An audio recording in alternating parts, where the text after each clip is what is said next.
invited guests, ladies and gentlemen. Allow me to begin by expressing gratitude to President Abdel Fattah al-Sisi for the warm welcome and the hospitality afforded to us since our arrival.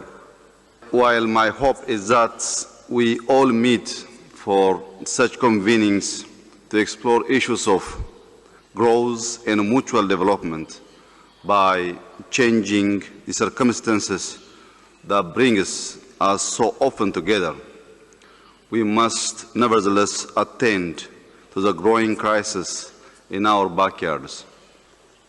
Our sisterly nation of Sudan is bleeding.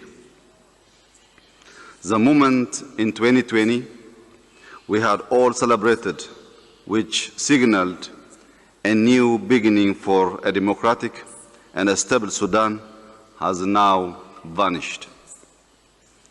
In its place, we now witness intense violent conflict that is causing mass displacement, loss of lives, and widespread destruction.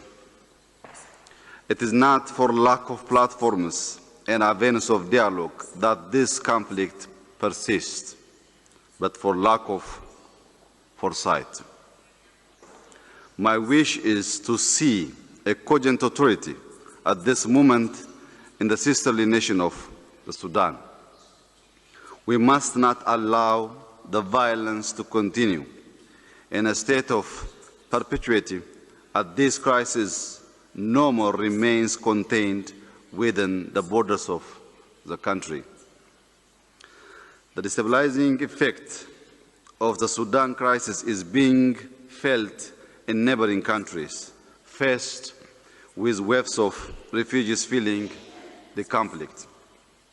The Horn of Africa and the Sahel region will suffer greatly if the parties to the conflict continue to avoid existing mechanisms that have laid out a clear path for diffusing the violent conflict. I would like to seize this opportunity and thank again President al-Sisi for convening the summit in the hopes of finding a resolution to the Sudan crisis. Let me also appreciate the efforts of the US and Saudi-led process during the initial days of the conflict.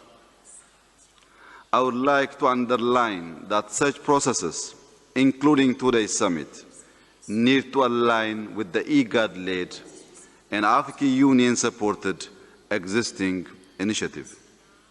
The IGAD initiative has laid out potential pathways, and it's imperative for stakeholders to provide the necessary reinforcement. Excellencies, complex and sensitive cases like the Sudan crisis can only be successful through a consolidated approach. As neighboring countries working to overcome our own internal challenges, we should not be passive to impart wisdom to our sisterly nation, nor should we further complicate a fragile situation by extending its longevity. In conclusion, Ethiopia once again calls for, firstly, an unconditional and indefinite ceasefire. Secondly, immediate delivery of humanitarian assistance to all beneficiaries affected by the violent conflict. Thirdly, continuation of dialogue for peace and stability by the Sudanese political forces. And fourthly, development of a transitional arrangement for comprehensive peace to manifest in the Sudan. As part of the IGAD Quartet, Ethiopia stands ready in support of an immediate resolution for the Sudan crisis. I thank you.